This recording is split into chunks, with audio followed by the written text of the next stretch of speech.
guys, it's Catherine from CatherinePlure.com. The guys over at Colourcraft sent me this Brusho set so I could introduce them to you. And guess what? They sent me more than just this. They sent me another pack that I can give away to one of you guys. So I have a smaller pack. This is a 24, and then I have a smaller pack of 8 colors. Be sure to head over to my blog. If you're watching this on YouTube, I'll have the link below. And be sure to comment on my blog post for a chance to win a little set of 8 of these. Exciting, right? So these are really cool powders, and if you meet me at the stamp table, we will dig in and see what is so cool about these. Okay, so here is my box of Brusho. I have 24 of them.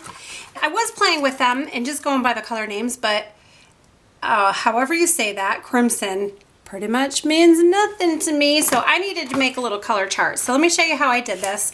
It's actually a little bit messy, but that's how I roll. I just have trouble being not messy, so it got a little messy, and I'm not going to do it again, so it is what it is. So to make this color chart, I just take some water, and of course there's water in the barrel here, so if you just squeeze it comes out, but I was a little impatient, so I just had a little cup of water there. And then actually I should have done this first. I have these, you'll see these in a second. I have my quick stick tool, and this comes in handy for this. You're just going to poke a hole in the top. That hole wasn't quite big enough for me, so then I turned it around to this chiseled side, and then I'm just going to put that in there and turn it around a couple times, widen that hole a bit, and then we're going to shake the color on to the little palette of water. One thing that is really cool about these is there are crystals and powders in different colors, and that's how they make up the different shades and pigments. Pretty cool, huh? So just take my little water brush, spread that around, and then this is an Avery label that I just cut. I'm sure you could buy them this size, but I didn't have any, and I'm not going out to the store just for that. So, and then we'll just add it to the side here. And then I have a visual of what color that is. Actually, once I got smart, I just attached them first. How about that? So let's do the dark brown. See how much darker this is. Also, having this, look here, having this water is helpful to like clean my brush out. You're gonna see my palette here is a little bit not pristine, and part of that is because I'm a little bit of a mess. I have trouble not being messy, and so like look at here, I have a little bit of green in the yellow, couple spots of green. I'm not really gonna worry about it, but there's my color palette. I will have this on my blog if you want to check it out and take a good look at those colors. But yeah, I was pumped about this. So now I have a nice color chart, and then I also have these on the side so that I can see what colors they are right in the box. It's pretty nifty and pretty easy to look at. So I'm gonna make a few really quick cards. All right, so I've already cut my Canson watercolor paper, and I've used this Magnolia Bloom stamp set by Clearly Besotted. I'm pretty smitten with this stamp right here, so I stamped it on the top and bottom and white embossed it, and then I'm going to add a little adhesive to the back to kind of tack this down a bit. You know, when you get watercolor paper wet, it curls. So the first way is just to spray water directly onto your paper and then shake or tap. Look at that. That is awesome. Shake or tap your little container and let the water kind of run around. If you want to add some more, I have powder over here, and I want to get that moving a little bit more. And I'm just going to let it dry just like that. I'm going to add just a little bit of this red down here because I want to tie in the red from up here down here. So you can see the powder just dissolves right into the water, and the embossed images resist the color. So I'm just going to let it sit and dry, and then we'll try another technique. So just FYI, that was orange, and this, however you say that, crimson. the next two colors I'm going to use cobalt blue and emerald green.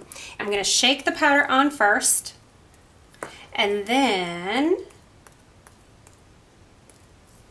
I'm going to spray it.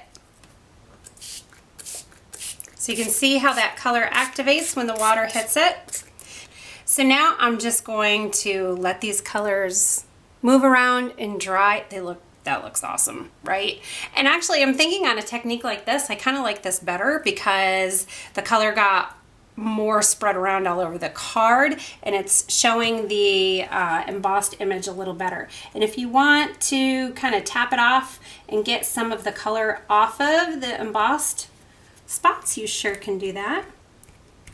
And we'll just let this piece dry. Now for this one I'm going to use yellow ochre, and the next way I'm going to use it is just making a color palette right on my craft mat, and then you can just use this as a paint.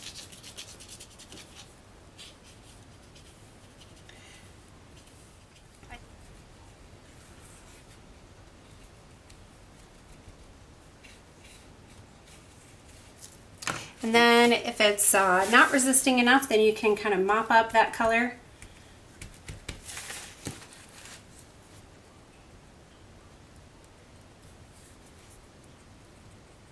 So with this method, you have a little bit more control over where the color goes. Now for this one, I'm going to do yellow ochre and purple. I'm going to do purple on the top, yellow ochre on the bottom, and then I want to show you, let's see, if I zoom out a little, I'm going to spray from far away, and then I'm going to spray closer in, and you can see the difference that it makes. I kind of like it in from closer. Does that make sense? I think you guys know what I'm talking about. And if you have a ton of water on here like I do, you can use a paper towel to mop it up. And then if you have too much color and you want it to lighten up, you can just dab. Or if you're too impatient, you don't want to wait for it to dry. This gives you a totally different look, doesn't it? It's very washed out, very light. So you can get different shades of color, you know, very vibrant, very pastel. I kind of like this.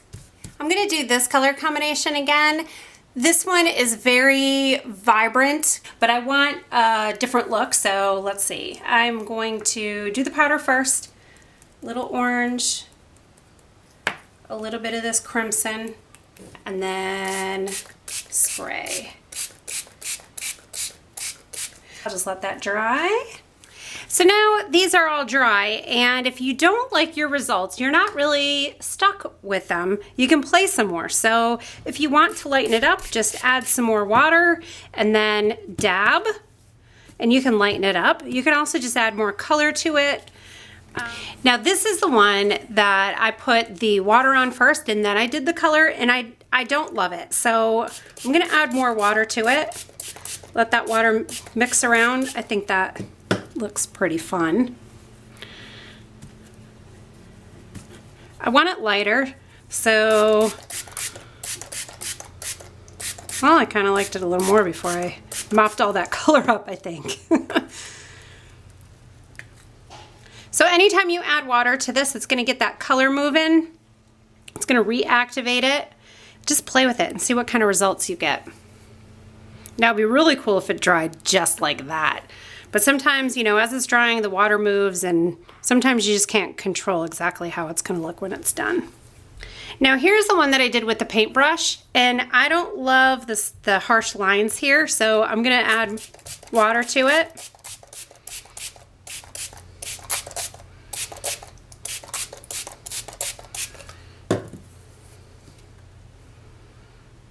I do like the monochromatic color scheme on it. So I think I'm going to add a little bit more of the color.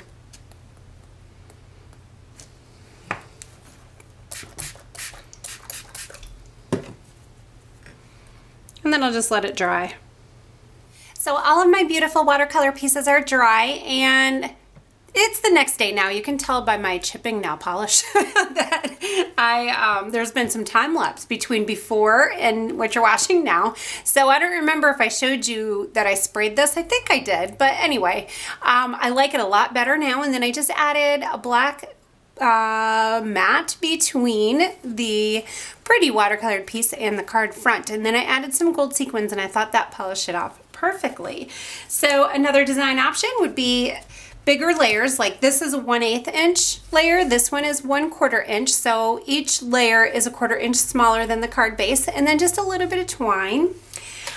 This one I added a little dotted border. I just freehanded that. Can you see that? Just a little accent. I love these. Oh, I love these. Okay, and then the next one, I did a little flower. I white embossed it, and then I sprinkled the powder on top and I sprayed it, and then I cut it out and added it with some dimensional adhesive and then a few clear sequins. Love this. And let's see, next I did a little strip of designer paper on the side. So these are 5.5 inches tall by 4 1/4, and then just a little peekaboo of some black striped cardstock. I love that. And then taking this a notch up, add a little flower just like so. And here's another one where I added some sequins. And then, so I absolutely love this one. I made a shaker card. So I just used some rectangle dies to cut out a frame, added some acetate, did some shaker bits in there. I have some stars and some sequins and some little beads. And then I did a happy birthday on top. And actually I had stamped happy birthday inside, but then when I decided to do the shaker card, like the happy birthday was way too far over here. I think this one's my favorite, but they're all fabulous. And what do you think? Teachers at school, you think they'll like these? I hope so. They're so colorful and so much fun. And I just had a ball playing with these. So head over to my blog. Be sure to comment so you can enter to win the Brusho pack, and give me a thumbs up if you thought this was fun. Subscribe to my channel, and I'll see you again soon.